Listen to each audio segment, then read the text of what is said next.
Bismillahirrahmanirrahim. En güzel maqtashlar ve en esil madiyeler alemlerinin yaratquchisi ve yegona Rabbi bo'lgan Alloh taologa xosdir.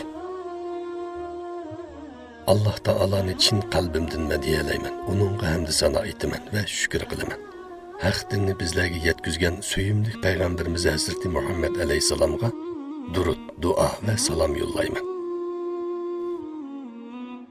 Onun aile tavabatlarına, sahabelerine ve ta kıyametkice onun yolunda mağdıgan Müslüman qeyrindaşlarına bəxt saadet dileymen.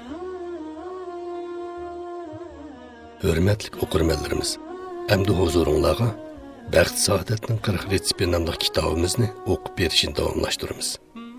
5. retsip, qaza ve kaderiga imanımız kamil bolsun.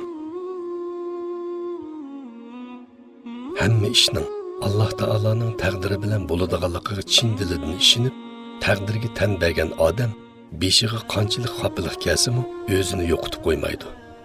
O'zining baxt saodatini o'z qo'li bilan barbod qilib etmaydi. Ko'ngil xotirjamligi bilan yashashni davomlashtirdi.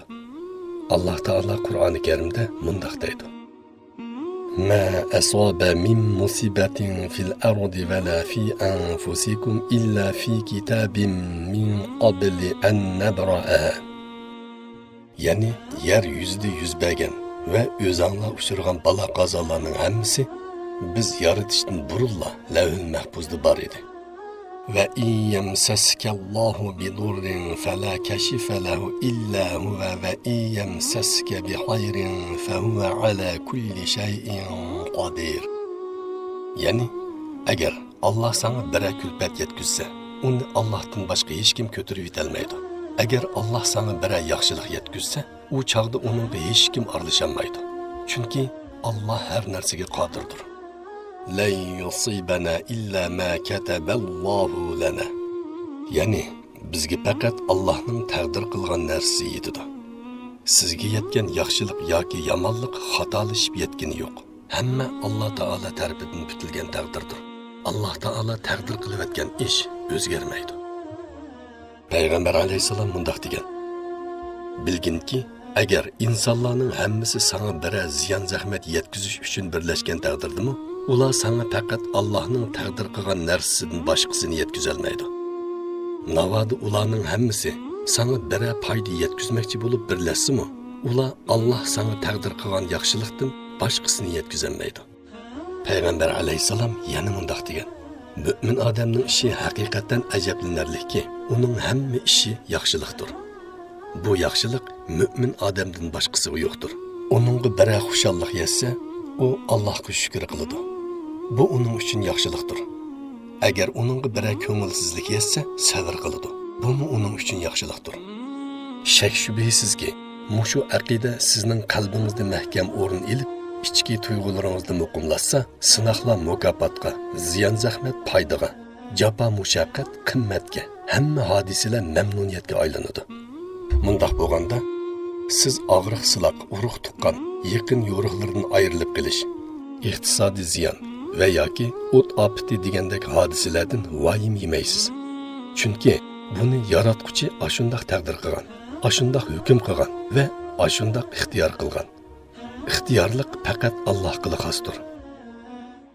Doktor Aiz Al-Qarni G'am qilmang nomli asarida mundaq deydi: "Agar siz taqdirga chin ishonsangiz, turmushga dodil yuznalaysiz. Ham ruhingizni azob uqubatning charchitishidan xoli qila olasiz. Qalam siz yo'liqqan hodisalar bilan qurib ketdi. Shunga hasrat chekmanki, yiqilgan tomni yo'lib og'ili, iqin suvni kayniga yondirg'ili, shamolni to'sib og'ili, tökülgen sütni qaçılıp ağılı bo'lmaydi. Bundaq o'ylash mening ham sizning xohishingizdan to'g'ri emas. Taqdir qilingan ish hamon yuz beradi. Hukm hamon ijro bo'ladi. Yezilgan narsa hamon tushadi. Ochiq yutish, parishonlik, o'kinish va puchilanish lashkarlari sizni qo'rshib olishdan ilgari taqdirga tan bering. Pushaymon kalkuni yo'pirilishdan ilgari qazoni e'tirof qiling. Sabab qilgan va tirishchanlik ko'rsatgan bo'lsangizmi, o'zingizni ep qochgan hodisa yanada yuz bersa, undaqda siz uningga dodil yuzlaning. Chunki u yuz berishi bekitilib bo'lgan ishdir. Payg'ambar alayhissalom mundaq degan: kuchlik mo'min ojiz mo'mindan yaxshi va Allohga eng yaqinliqdir. Hammasida yaxshilik bor. Sen o'zingga foydali ishlarni qilishga tirishqin. Allohdan yordam diligin. Ojiz kelmaysan. Agar sana bara ko'ngilsizlik yetsa, agar mundaq qilgan bo'lsam mundaq bo'ladi degan demay, Alloh taqdir qilib degan, Alloh nimani xolisi shuni qiladi degan. Chunki agar degan so'z shaytonning eshigini ochadi. Bu hadisdagi kuchlik mo'min degan so'z iymoni kuchlik, aqidasi mustahkam deganlik bo'lib, badani kuchlik bo'lish ikkinchi darajada keladigan sifatdir.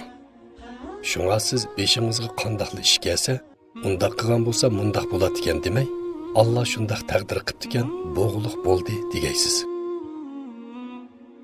Hurmatli o'qirmanlarimiz, vaqt munosabati bilan bugungi kitob o'qishimizni mushada oxirlashtiramiz. Kelar qitim ko'rishgacha omon bo'linglar. Assalomu alaykum va rahmatullohi va barakatuh.